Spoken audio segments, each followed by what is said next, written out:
Tuhan telah menjadi penolong kita.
Hanya bagimu kemuliaan di tempat maha tinggi, Tuhan. Inilah persembahan kami bagimu, Tuhan. Engkau adalah yang mulia, Raja kami, Bapa kami, Allah kami.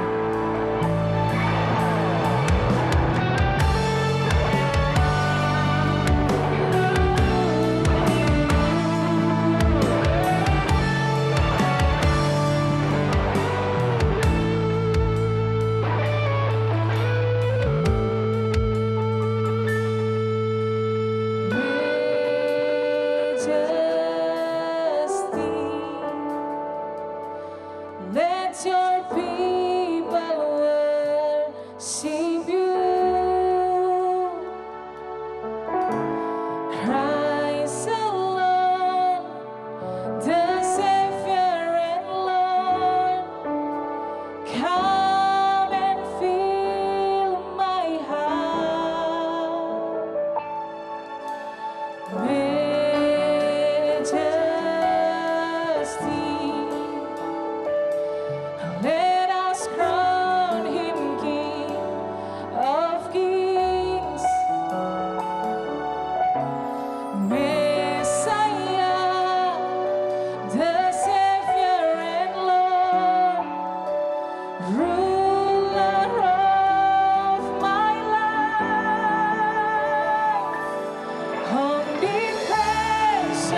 my majesty,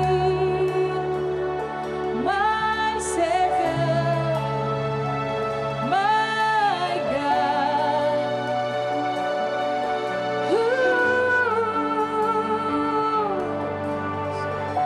Mari semua nikmati hadirat Tuhan. Sebab Tuhan adalah Allah yang maha hadir. Tuhan adalah Allah yang maha kasih, maha penyayang, maha menakjubkan. Mari kita agungkan Tuhan. Ya Tuhan, Kau gembalaku, Kau Allahku,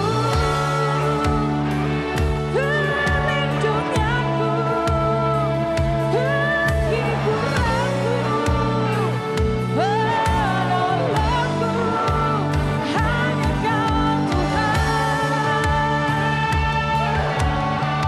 Maha kuasa, maha mulia, kami tinggikan Kau yang mulia.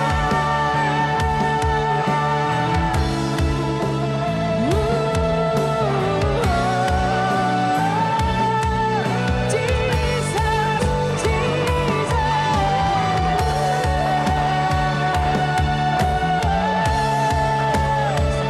Raja yang hebat, Raja yang mulia, Raja yang agung, Kau perkasa, Kau sempurna, Kau menakjubkan. Jesus, aku mengagumimu, aku menyembah Kau yang mulia, Raja.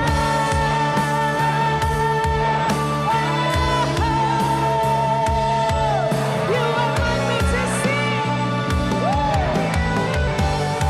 Come on. Omnipresent Lord, omnipotent God, magnificent and all-knowing God. Bring me close to You, Lord, have all my life.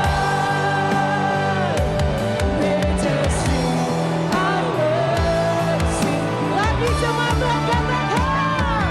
Omnipresent Lord, omnipotent God, magnificent and all-knowing God.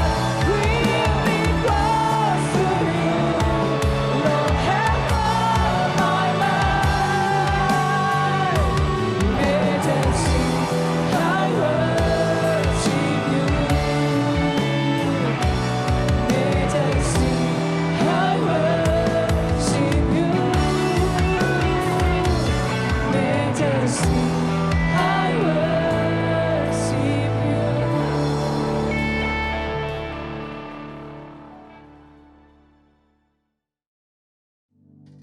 Dan sebelum kita mulai ibadah kita dan menyambut kebenaran Tuhan hari ini, kita mau berdoa bersama, kita mau berdoa syafaat bagi bangsa dan negara kita. Mari kita berdoa. Terima kasih Tuhan untuk hari ini, kami bersyukur kami masih bisa ada sampai saat ini dan kami boleh beribadah bersama. Kami percaya itu semua kasih dan anugerah-Mu bagi setiap kami Tuhan. Dan saat ini kami sebagai satu tubuh, menjadi gereja, kami bersatu hati berdoa bersama bagi bangsa dan negara kami. Kami terus berdoa bagi pemulihan ekonomi, bagi bangsa ini bisa cepat keluar dari krisis pandemi COVID-19 Tuhan. Kami berdoa bagi pemimpin kami, presiden, wakil presiden, bahkan semua jajaran pemerintahan, baik dari pusat sampai daerah. Kami berdoa dalam nama Yesus berikan hikmat buat mereka, supaya apapun yang dilakukan, keputusan, kebijakan semuanya, kami percaya itu yang terbaik dan semua berasal daripada-Mu Tuhan. Kami terus berdoa juga bagi tim medis, bagi dokter, suster, bahkan mereka semua yang menangani pasien-pasien COVID-19 Tuhan. Kami berdoa dalam nama Yesus, Kau juga berikan kekuatan, hikmat sehingga mereka bisa menangani setiap pasien yang ada dengan kondisi yang baik Tuhan. Kami juga terus berdoa biar pasien-pasien yang ada, yang sakit, mungkin karena COVID-19, bahkan sakit yang lain. Kami juga berdoa oleh bilur Yesus, mereka sudah disembuhkan. Kami juga terus berdoa bagi jemaat Tuhan yang saat ini lagi ngalamin kekeringan dalam rohani Tuhan. Mungkin itu karena dampak dari kondisi yang krisis ataupun krisis rohani mereka Tuhan di saat seperti ini. Kami minta dalam nama Yesus, Kau berikan kekuatan yang baru, berikan semangat yang baru, sukacita yang baru Tuhan. Kau tolong Roh Kudus supaya gerejamu, supaya jemaatmu bisa tetap antusias. Apapun yang dialami saat ini kami percaya Tuhan tidak pernah meninggalkan mereka. Kami juga berdoa buat jemaat Tuhan saat ini lagi ngalami mungkin keuangan mereka lagi krisis Tuhan. Mungkin pekerjaan mereka hilang oleh karena dampak COVID-19. Mungkin mereka kena PHK, bahkan bisnis mereka lagi hancur. Atau bahkan bisnis mereka saat ini lagi drop Tuhan, krisis yang dialami. Kami minta dalam nama Yesus ada pemulihan, ada berkat-berkat yang baru yang Tuhan akan nyatakan atas mereka Tuhan. Kau tolong setiap jemaat Tuhan, berikan mereka hikmat supaya mereka bisa mencari aktivitas yang baru, mereka bisa cari kreativitas yang baru untuk pemulihan ekonomi mereka Tuhan. Kami juga terus berdoa buat keluarga-keluarga yang ada, pasangan-pasangan, orang tua kami ya Tuhan. Kami minta Kau juga terus berkati mereka, hubungan mereka. Mungkin mereka saat ini lagi ngalamin sesuatu yang tidak baik dalam keluarga mereka. Kami minta di dalam nama Yesus Roh Kudus, Kau terus tolong pasangan-pasangan, keluarga-keluarga yang ada Tuhan. Berkati orang tua kami, berkati istri kami, berkati papa kami, berkati suami. Kami minta dalam nama Yesus, biar semuanya mereka hubungannya semakin akur Tuhan. Dan hubungan mereka semakin ada pemulihan dari Tuhan. Terima kasih Bapak, kami juga terus berdoa bagi gerejamu di mana kami ada saat ini. Biar Kau terus berikan kami juga kekuatan untuk kami saling tolong menolong satu dengan yang lain. Di masa-masa krisis seperti ini kami percaya bahwa Tuhan mau untuk kami saling mengasihi satu dengan yang lain. Kau terus berikan kami hati seperti hatimu Tuhan, tangan seperti tanganmu, bahkan mata yang mau melihat sekitar kami untuk kami bisa tolong satu dengan yang lain. Terima kasih Bapa, dan saat ini kami juga mau berdoa buat ibadah kami hari ini. Kau berkati hamba Tuhan yang akan menyampaikan kebenaran firman-Mu. Kau berkati firman yang akan disampaikan, kami percaya Tuhan sudah mengurapinya dan akan berkati setiap kami. Terima kasih Tuhan, kamu siap beribadah dan kami percaya kamu terima berkat dari Tuhan di dalam nama Tuhan Yesus. Semua yang percaya katakan amin. Salam sejahtera Bapak Ibu saudara yang dikasihi oleh Tuhan, apa kabar? Saya percaya kita semua dalam keadaan yang baik karena Tuhan bersama dengan kita. Berapa banyak yang siap untuk belajar firman Tuhan? Yang siap belajar firman Tuhan boleh katakan amin. Dan dimanapun Bapak Ibu Saudara, mari kita berikan tepuk tangan dan sambut firman Tuhan dengan meriah. Karena firman Tuhan luar biasa.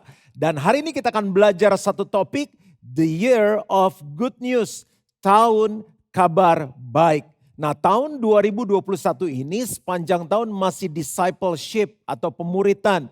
Karena pemuritan itu terus berjalan sampai kita menjadi serupa dengan Yesus.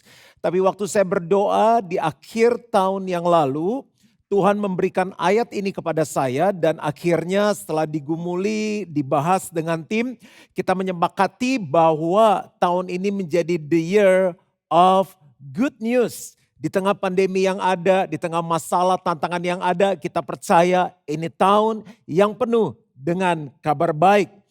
Good news adalah Injil. Injil punya arti kabar baik. Nah, Injil itu akan menjadi kabar baik kalau orang tahu kabar buruknya. Apa sih Injil? Yesus datang untuk menyelamatkan manusia. Nah, manusia nggak merasa itu kabar baik karena mereka berpikir, kenapa perlu Yesus? Sampai mereka tahu bahwa semua manusia sudah berbuat dosa dan hilang kemuliaan Allah. Dan upah dosa adalah maut atau neraka. Dan di saat mereka mengerti bad news-nya, mereka bersyukur, mereka membutuhkan good news yaitu Injil. Setiap kita Bapak Ibu Saudara pasti merindukan good news. Saya secara rutin melakukan PCR swab. Itu adalah tes untuk mengetahui apakah kita ada COVID-19 atau tidak. Dan waktu kita menunggu hasilnya, misalnya saya selalu memilih tes itu jam 7 pagi, itu biasanya jam 3 atau jam 4 sore. Tapi seringkali meleset jam 6, jam 7, kemarin dapat hasilnya itu jam 9 malam. Nah kalau saya ceknya itu mulai agak siang jam 10, jadinya bisa jam 11, 12 malam. Nah selama nungguin hasil itu deg-degan. Begitu WhatsApp atau SMS-nya masuk, negatif itu senengnya luar biasa. Jadi ini sebuah analogi untuk membayangkan good news.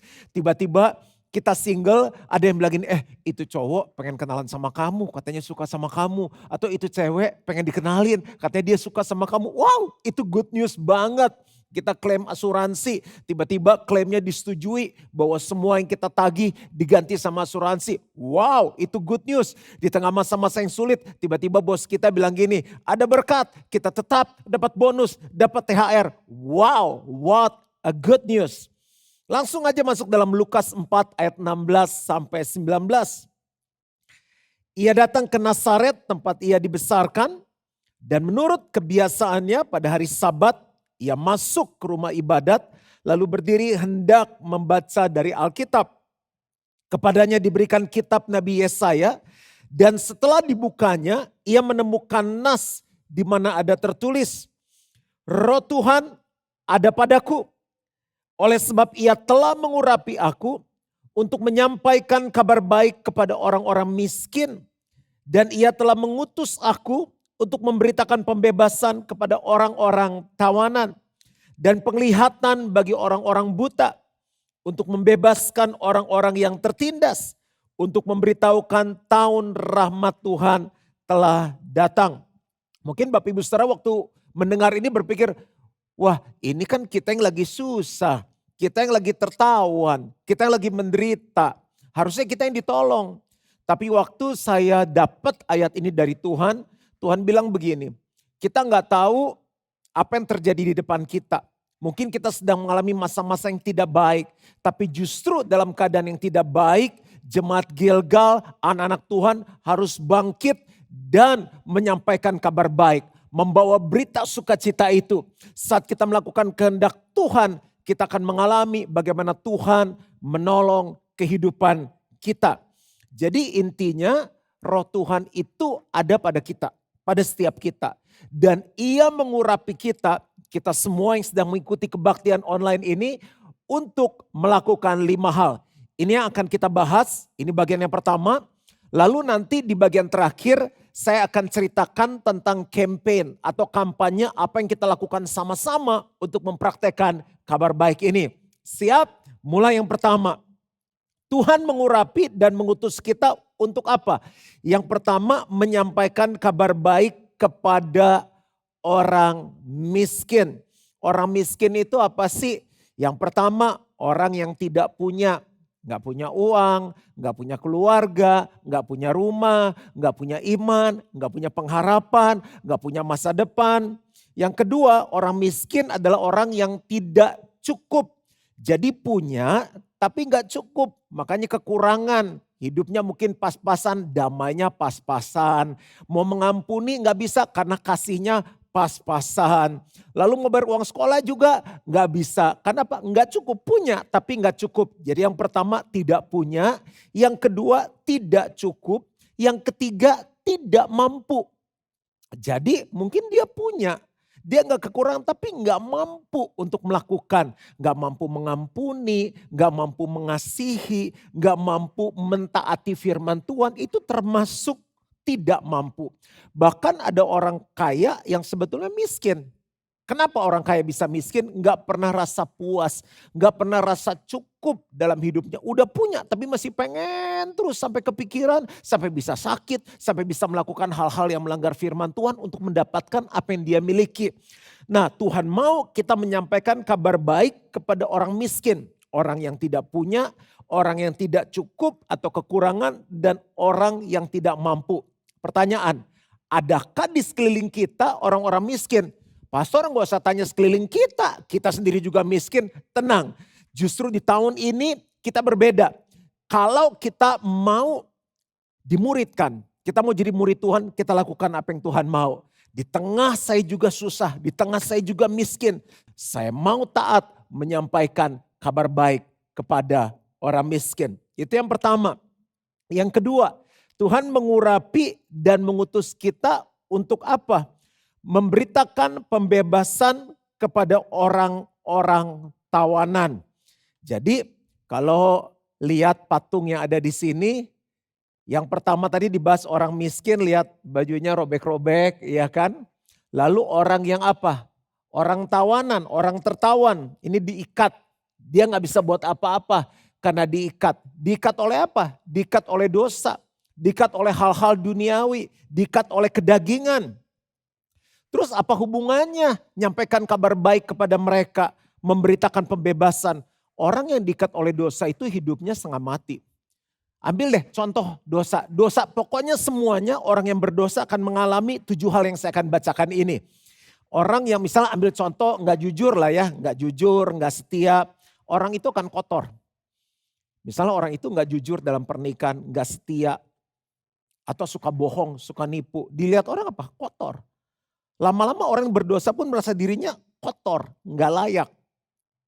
Yang kedua, orang yang berdosa tuh kasihannya gini, menurunkan nilai dan potensi kita. Misalnya orang lagi cari bagian keuangan, kita kenalin, Pak ini ada saya kenal orangnya pinter tapi gak jujur Pak, mau gak? Lah gimana bagian keuangan tapi gak jujur?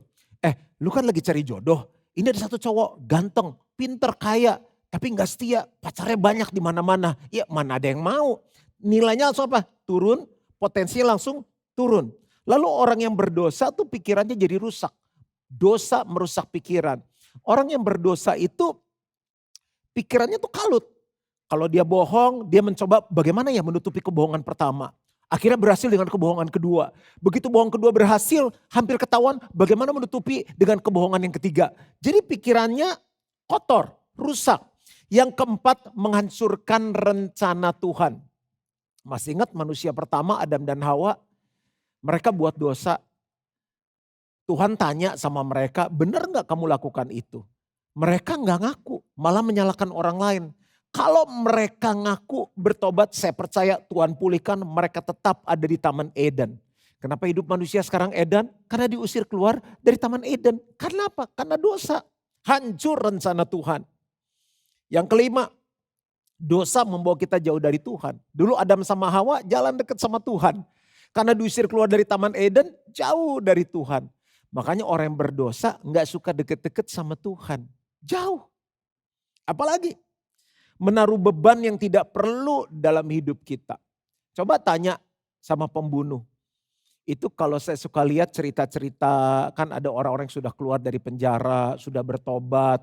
Mereka bilang itu dihantui oleh orang-orang yang dia sudah bunuh, yang dia sudah sakiti, itu kebayang-bayang terus. Gak enak kan? Kasihan kan orang yang berdosa itu menaruh beban yang tidak perlu dalam hidup kita. Dan yang ketujuh, membawa kita tidak bisa maksimal dan excellent dalam kehidupan. Itu ibaratnya kita pipa ya, hidup kita seperti pipa. Kalau ada dosa kan ada kotoran, ada sumbatan. Itu air gak bisa ngalir dengan deras dalam kehidupan. Jadi ini secara singkat saya kasih gambaran orang yang berdosa itu ngalami 7 hal. Mereka tuh diikat, diikat gak bisa ngapa-ngapain. Gak bisa lepas, terikat oleh perjinahan, terikat oleh drugs, terikat oleh bohong, terikat oleh korupsi, terikat oleh banyak hal yang akhirnya membuat hidup mereka turun. Dan Tuhan bilang untuk saya dan saudara, untuk kita semua, kita harus memberitakan apa? Pembebasan kepada orang-orang yang tertawan. Ini udah 2 nih, jadi the year of good news, kita diurapi dan diutus untuk apa? 1, menyampaikan kabar baik kepada orang miskin. 2, memberitakan pembebasan kepada orang-orang tawanan. Pertanyaan, di sekeliling kita ada gak orang-orang yang tertawan? Ditawan oleh dosa? Banyak banget. Tuhan mau pakai saya dan saudara. Yang ketiga, memberitakan penglihatan kepada orang-orang buta. Nah ini matanya ditutup, coba kita lihat. Udah miskin, compang-camping ya kan. Ditawan oleh dosa dan buta. Buta bisa berarti physical, gak bisa ngelihat. Tapi waktu saya pelajari ada 3 arti lagi tentang orang-orang buta. Orang yang tidak melihat terang, itu yang pertama. Orang yang tidak melihat terang. Terang itu adalah Yesus. Jadi dia gak bisa lihat Yesus. Makanya ada firman Tuhan yang bilang begini, biarlah mereka melihat perbuatanmu yang baik dan memuliakan Bapamu yang di surga. Jadi waktu mereka melihat kita, mereka melihat Bapa di surga. Mereka melihat apa? Yesus. Makanya tahun ini kita dedikasikan supaya di tengah kesulitan orang bisa lihat Yesus dalam hidup kita. Yang namanya gak bisa lihat ya gak bisa lihat. Kalau orang semua udah lihat, orang pasti datang sama Yesus. Masih ingat cerita yang orang nyanyi, burung nuri katanya terbang tinggi katanya. Ganti lagu lagi, bintang kecil sama bintang kecil di langit yang biru. Biru atau tinggi ya? Ya kurang lebih sama lah. Katanya amat banyak menghias angkasa katanya. Jadi dia gak pernah lihat. Ada banyak orang gak pernah lihat Tuhan. Ini saatnya kita bangkit dan membuat mereka bisa melihat Yesus dalam hidup kita. Yang kedua adalah orang buta punya arti orang yang tidak punya visi.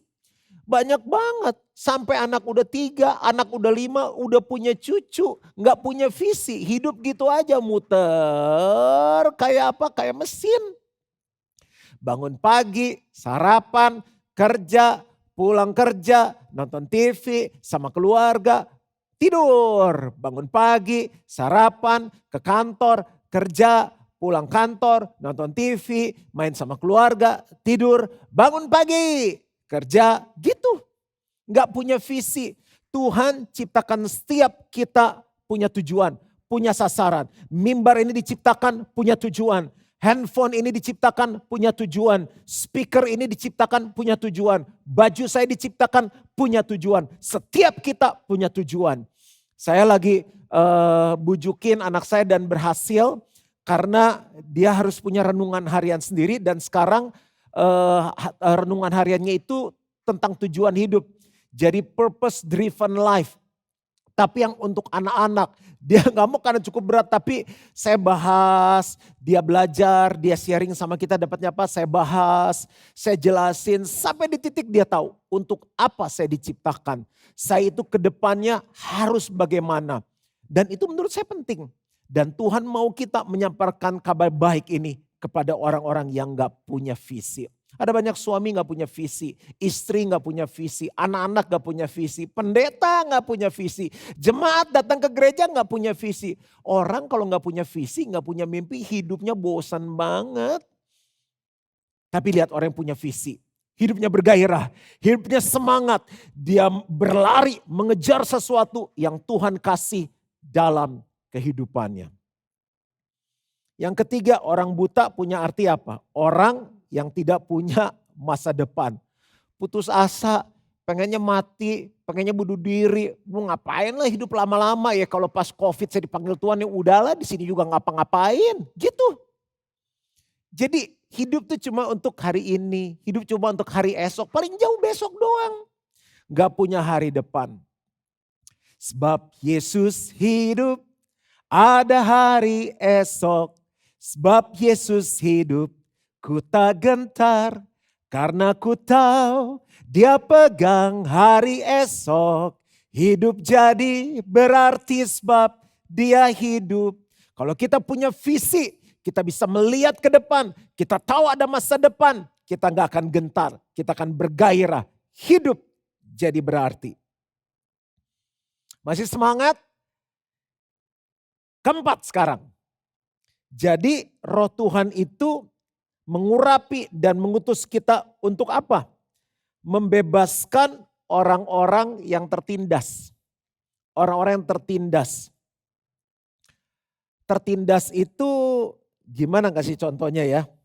Misalnya ini yang berat. Lalu ada ini nanti untuk perjamuan kudus. Ini kecil, ini besar ditindas.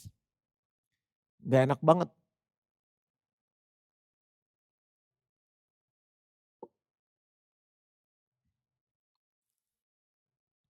Waktu anak saya masih kecil, dia suka naik-naik ke atas saya. Masih enteng, masih bisa main kuda-kudaan. Sekarang kalau udah segede begini, aduh udah gak kuat, udah mau 12 tahun, udah 12 tahun, nggak kuat. Kenapa? Karena sudah besar. Nah seringkali masalah begitu besar, tantangan begitu besar menindih kita, udah gak kuat lagi. Tapi ada sesuatu yang lebih besar, yaitu Yesus. Nama Yesus lebih besar dari semua masalah yang ada di dunia ini. Memang kita kecil, tapi kalau ada Yesus di dalam kita gak perlu ditindas oleh banyak hal. Karena kita ditentukan untuk jadi pemenang, bahkan lebih dari pemenang. Ditindas oleh apa? Kalau saya bahas, gak keburu waktunya. Ditindas oleh ketakutan. Orang takut itu kasihan banget. Parno Pak termasuk di dalamnya. Saya juga kadang-kadang parno tapi ingat saya anaknya Tuhan. Saya punya Tuhan Yesus di dalam saya. Yang penting saya udah lakukan bagian saya. Ada Tuhan yang melindungi, ada Tuhan yang menjagai, ada Tuhan yang pegang tangan saya. Saya punya Tuhan Yesus. Yang gak punya gimana? Ditindih, ditindas oleh ketakutan. Khawatir termasuk di dalamnya. Khawatir itu bisa bikin orang sakit. Takut itu bisa bikin orang lumpuh, gak bisa buat apa-apa. Kita harus bebaskan mereka. Tertindih oleh apa lagi? Masalah. Masalah itu jangan macam-macam. Bisa bikin orang gila, bisa bikin orang bunuh diri. Tuhan bilang kamu punya tugas bebaskan mereka. Dan selama hidup gak mungkin gak punya masalah. Kalau mau selesai masalah gampang. Langsung mati, dikubur, selesai. Tapi selama hidup pasti ada masalah. Enggak saya oke-oke aja, tapi rumah bocor. Itu masalah. Nah kalau rumah bocor dibenerin, bocor terus masalah pusing juga. Saya pernah ngalami satu saat, saya udah cerita berapa tahun lalu, lantai kamar mandi saya tiap kali keluar cacing-cacing. Kita pikir dari mana, udah disemprot, udah pakai obat, pakai apa minyak tanah segala macam, itu cacing keluar. Jadi kan istri saya kok teriak-teriak, aduh cacing. Saya maksud gue, geli juga ya cacingnya banyak-banyak. Akhirnya ada temen kasih jalan keluar begini, itu udah lewat proses lama. Kayaknya nih di batu yang tempat kamu mandi, kan saya mandi pakai shower, itu pakai batu alam, itu kelihatannya waktu dipasang, itu ada sarangnya. Akhirnya saya penasaran, ya rumah udah rapi ya males lah ya dibongkar. Ya udah saya bilang bongkar. Begitu dibongkar itu keluar cacing semuanya. Udah disemprot sarangnya di situ.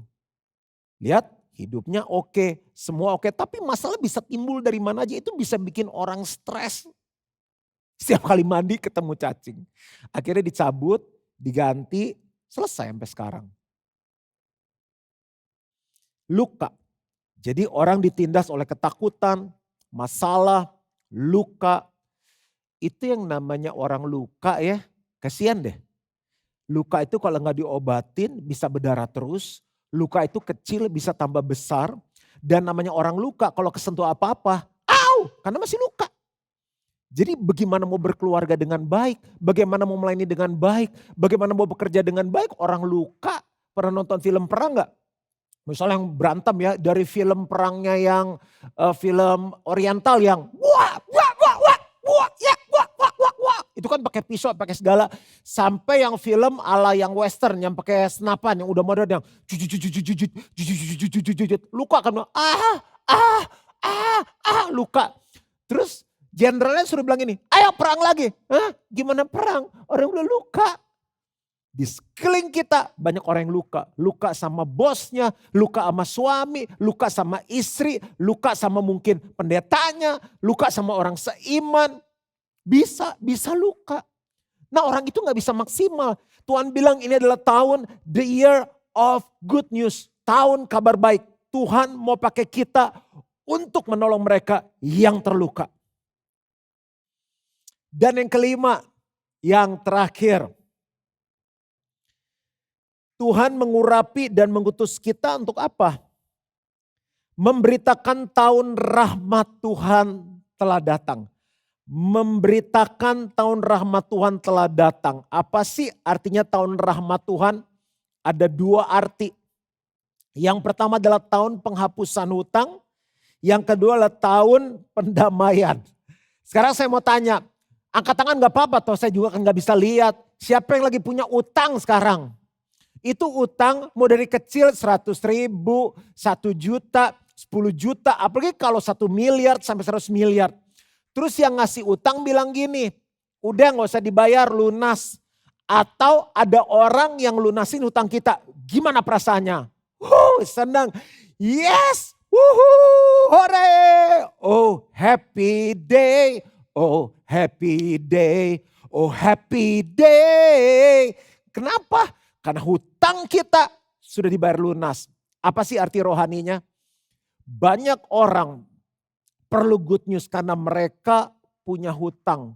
Yaitu hutang dosa, yaitu kematian. Kutuk. Tapi Yesus datang di kayu salib untuk membebaskan semua hutang.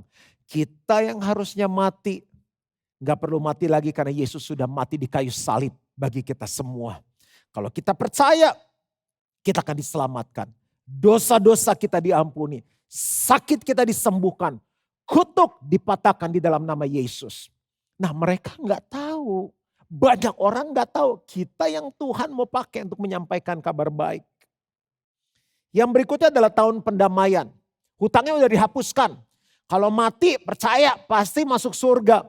Tapi banyak yang belum berdamai. Ya tentu yang pertama berdamai dengan Tuhan ya. Ada orang yang marah sama Tuhan. Kalau orang berdosa kan konteksnya juga didamaikan dengan Tuhan. Tapi ada banyak pendamaian misalnya adik dan kakak ribut. Suami istri ribut. Mantu mertua ribut. Pendeta sama pekerja selek. Rekan bisnis gak cocok. Ini jadi tahun pendamaian. Tuhan akan utus kita untuk membawa pendamaian bagi mereka. Ini 5 hal yang Tuhan mau kita lakukan. Karena roh Tuhan itu mengurapi kita. Bahkan dia ada di dalam kita untuk kita melakukan hal ini. Tapi kita lagi susah Pak, ini lagi COVID, lagi pandemi. Kalau Tuhan suruh, Tuhan pasti buka jalan. Dia pasti kasih jalan keluar, dia pasti kasih caranya. Dan ini yang saya tanyakan. Ya saya taat aja sama Tuhan. Karena ini kan pemuritan, kita belajar melakukan apa yang Tuhan mau kita lakukan. Dan jemaat semua pun bisa melakukan ini. Tuhan bilang coba bikin campaign, bikin kampanye. Makanya saya bikin ini nih. Bapak Ibu saudara lihat ya. Kebaca gak nih? 40 days of good news campaign. Artinya kampanye 40 hari kabar baik. Benar gak ya terjemahannya ya? 40 hari kampanye kabar baik. Ini lebih tepat ya. Jadi ini Bapak Ibu Saudara kalau mau foto boleh. Jadi ingat selama 40 hari. Pastor kenapa 40 hari? Begini, ada beberapa penelitian yang bilang sebuah kebiasaan itu akan berubah setelah 40 hari. Kita akan mulai bisa menyesuaikan diri. Contoh, orang gak pernah olahraga, coba rutin 40 hari olahraga. Nanti akan jadi gaya hidup. Kita misalnya nyisir rambut nih, ini belah apa ya? Belah kiri ya, belah pinggir tapi di sebelah sini nih. Kalau mau rubah belahannya sebelah sini, sisir terus kan pasti pertama jabrik-jabrik, berantakan. Nanti 40 hari dia mulai nurut. Semua hal dalam hidup dimulai dari apa? 40 hari. Ini sih kata ahli. Jadi Bapak Ibu Saudara, ini hanya untuk apa ya? Melatih kita. Tapi menurut saya kita bisa lakukan terus sampai akhir tahun. Jadi gaya hidup bagus banget. Bayangin kalau kita seluruh jemaat sehati melakukan ini. Bahkan saya minta mulai dari Gilgal Kids. Jadi nanti jangan heran para orang tua kalau anak-anak kita pengen melakukan perbuatan baik. Anak-anak, remaja, youth, uni, semuanya. Bahkan para senior fellowship pun bisa melakukan hal ini. Termasuk saya, istri dan anak kita akan melakukan hal ini. So ini 40 days campaign. Ini untuk apa? Mempraktekkan yang tadi kita belajar 5 hal itu simple. Mereka mungkin gak bisa lihat Yesus. Tapi lewat perbuatan baik yang kita lakukan itu menjembatani. Untuk mereka melihat kok dia baik ya. Kenapa yang lain egois kok dia baik. Di tengah COVID, di tengah semua mementingkan diri sendiri. Menyelamatkan diri sendiri. Ada orang yang mau memperhatikan kita. Ada orang yang memberkati kita. Ada orang yang mau mendengarkan kita. Ada orang yang mau mengasihi kita.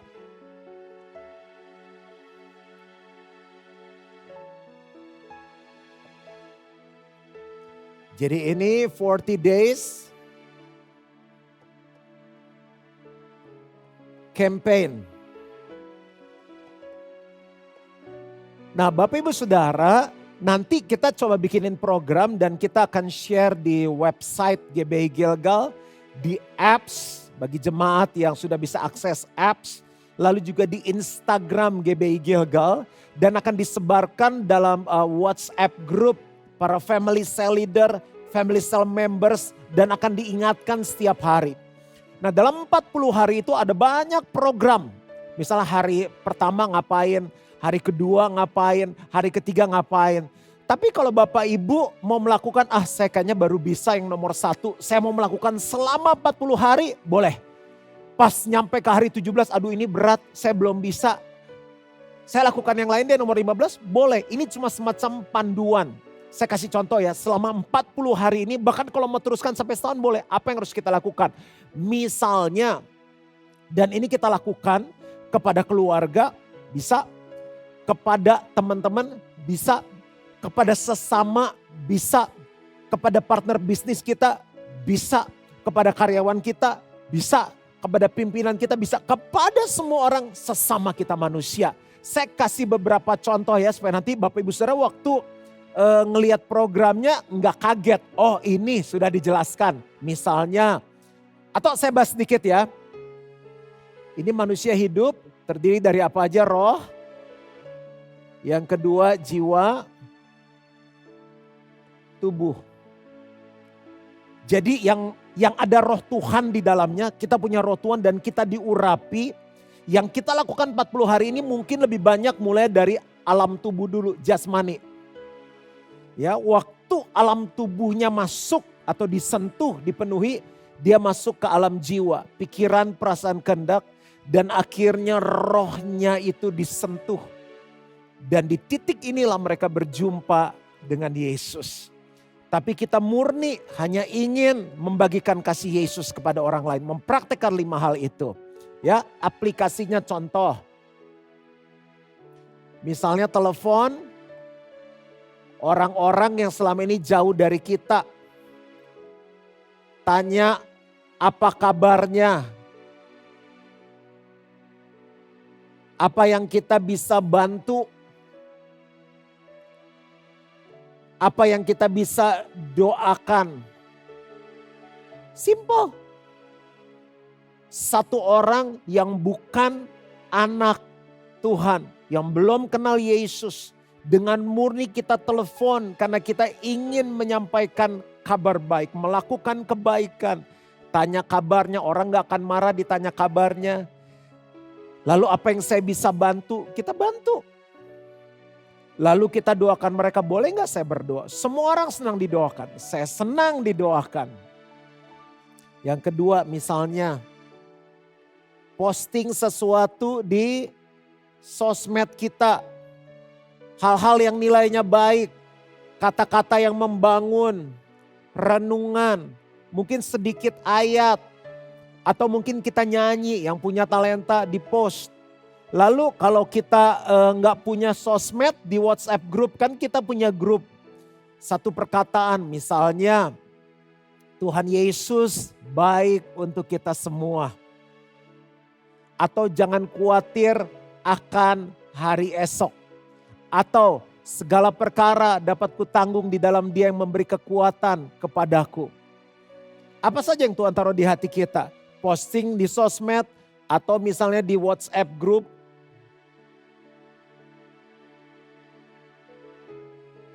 Apalagi contoh, kirim makanan. Ini kalau kita lakukan selama setahun dan semua jemaat bergerak. Kita makan siang apa, masak lebihin, kirim sama orang bagi berkat. Mungkin sama tetangga gak pernah bagi kue.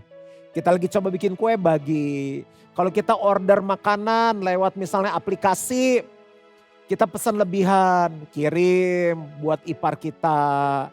Siapa saja, supaya orang mulai merasakan kasih Tuhan dalam kehidupan kita.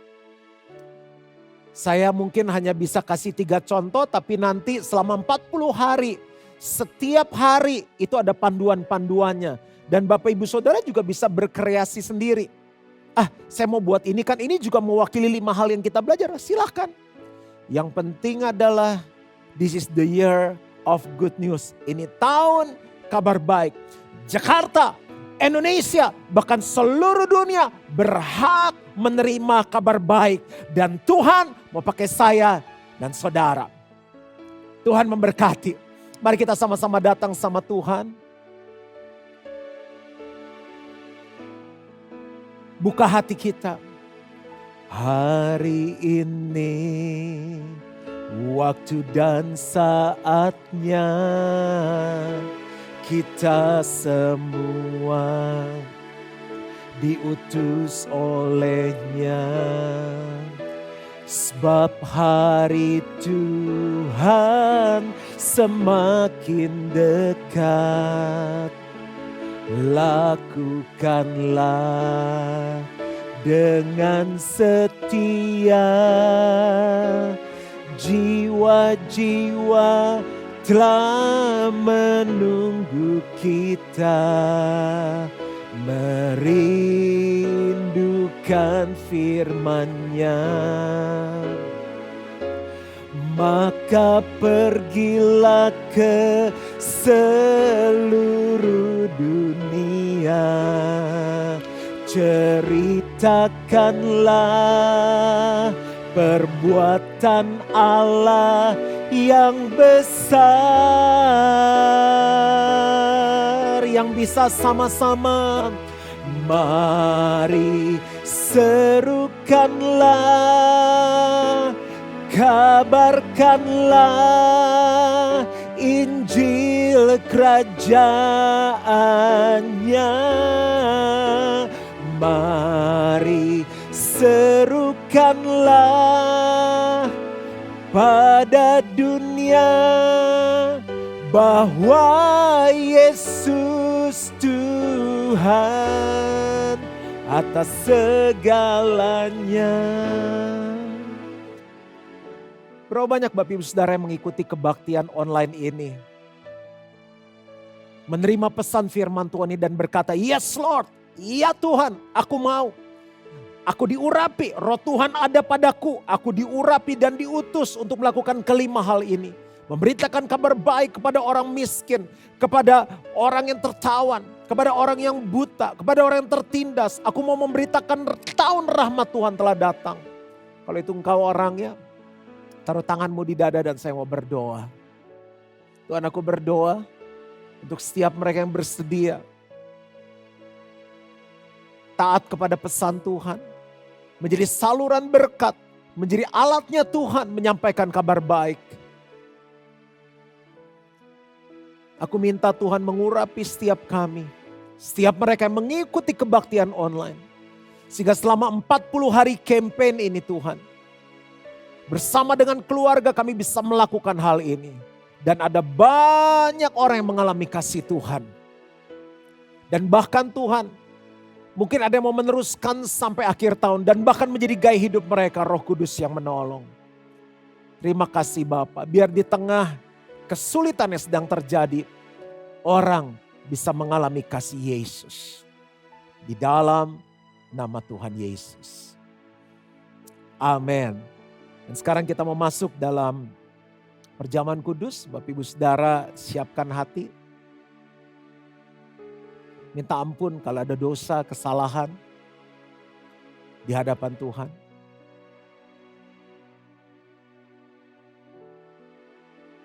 Aku berdoa Tuhan, kau mendengar setiap pengakuan mereka. Aku minta darah-Mu menyucikan dan menguduskan mereka. Ampuni dosa-dosa kami. Dan tolong Tuhan untuk kami bisa hidup dalam kebenaran. Hidup kami menyenangkan Tuhan. Kalau kita mengikuti kebaktian ini bersama dengan keluarga, mungkin suami, istri, adik, kakak, orang tua, anak, kita gak luput dari masalah. Kesalahan, saling melukai. Tapi Tuhan mau kita pulih dulu, kita beres. Bolehkah kita hampiri keluarga kita dan katakan, saya minta maaf. Orang yang dihampiri harus mengatakan, aku memaafkan kamu, aku mengampuni kamu. Saya mau untuk kita saling berikan pelukan. Kalau sama keluarga gak apa-apa. Kasih ciuman dan bilang I love you. Tuhan, aku berdoa. Kembali tutup bungkus setiap keluarga dengan darah Yesus. Setiap celah yang terbuka ditutup oleh darah Yesus. Kasih-Mu saat ini mengalir. Memulihkan, menyembuhkan setiap hubungan yang ada. Yang boleh ada dalam rumah tangga dan keluarga. Hanya ada kasih Yesus. Bapak Ibu Saudara boleh menyiapkan minuman dan juga roti, biskuit atau kue yang melambangkan tubuh dan darah Kristus. Aku berdoa memberkati setiap roti dan anggur yang melambangkan tubuh dan darah Kristus yang ada di rumah mereka masing-masing. Supaya mereka yang makan dan minum roti dan anggur ini beroleh persekutuan kembali dengan Tuhan. Rohnya kembali menyala-nyala. Jiwanya disegarkan. Tubuhnya disembuhkan. Dan kami mengasihi Tuhan lebih lagi. Di dalam nama Tuhan Yesus. Kita akan sama-sama mendengar firman Tuhan.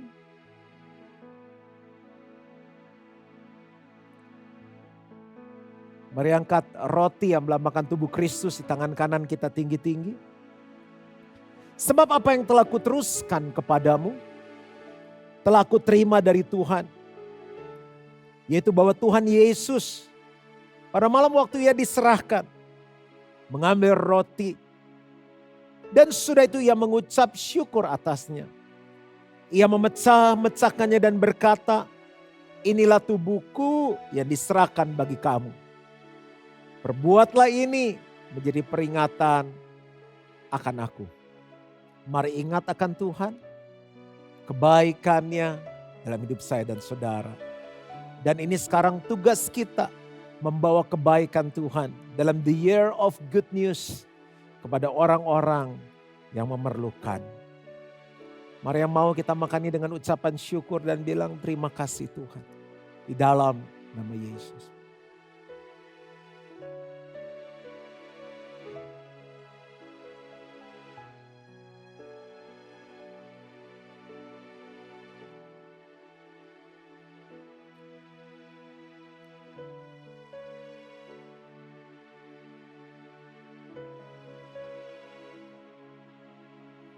Mari kita mengangkat cawan yang berisi anggur yang melambangkan darah Yesus.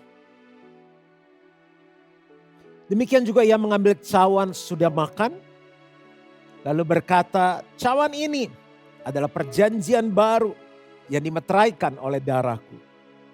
Perbuatlah ini setiap kali kamu meminumnya menjadi peringatan akan aku. Sebab setiap kali kamu makan roti ini dan minum cawan ini, kamu memberitakan kematian Tuhan sampai Ia datang. Bagaimana caranya memberitakan kematian Tuhan? Saat kita terlibat dalam the year of good news, menyampaikan kabar baik lewat 40 days campaign, bahkan mungkin setahun, bahkan mungkin menjadi lifestyle. Setiap saat kita memberitakan kematian Tuhan. Berapa banyak yang mau terlibat memberitakan kematian Tuhan. Yang mau bilang aku mau Tuhan. Mari minum dengan ucapan syukur. Di dalam nama Yesus.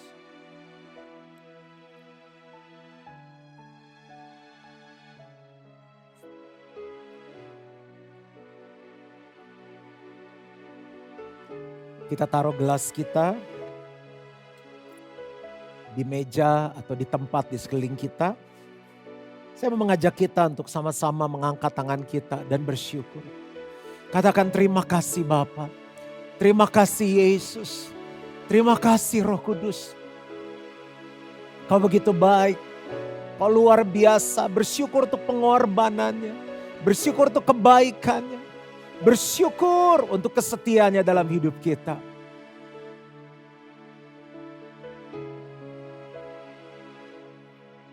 Dengan kata-katamu sendiri. Terima kasih Bapa, terima kasih Yesus. Kami bersyukur untuk pengorbananmu yang luar biasa. Kami kembalikan segala pujian, hormat, syukur hanya bagi Tuhan saja. Jemaat Gilgal yang dikasih oleh Tuhan. Kebaktian hari ini sudah selesai dan saya mau doa berkat. Mari kita mengangkat kedua tangan kita dimanapun kita berada. Jemaat Gilgal yang dikasih oleh Tuhan. Semua yang mengikuti kebaktian online ini. Terimalah berkat dari Allah Bapa. Kasih karunia dari Tuhan Yesus Kristus. Pertolongan, persekutuan yang manis dan pimpinan Roh Kudus menyertai kita mulai hari ini sampai Yesus jemput kita kembali. Roh Kudus akan menolong kita. Mulai besok kita akan melakukan 40 days campaign of good news. Setiap kita ditolong oleh Roh Kudus. Aku berdoa Tuhan di tengah pandemi ini, Tuhan membukakan jalan. Tuhan melindungi lewat malaikat-malaikatmu. Damai sejahtera sukacita Allah mengalir. Dan di awal minggu, di pembukaan bulan ini, saat kami membawa persembahan persepuluhan kami kepadamu, aku berdoa Tuhan memberkati setiap mereka sesuai dengan firman-Mu. Tingkap langit terbuka, mencurahkan berkat sampai berkelimpahan. Dan mereka dijagai sehingga belalang pelahap tidak dapat memakan hasil mereka. Dan semua bangsa menyebut mereka berbahagia. Tangan-tangannya diangkat diurapi, sehingga apa yang dikerjakan tangan mereka dibuat berhasil oleh Tuhan. Terima berkat ini di dalam nama Yesus. Dan semua yang percaya sama-sama katakan, amin. Selamat hari Minggu, Tuhan Yesus memberkati dan sampai berjumpa lagi.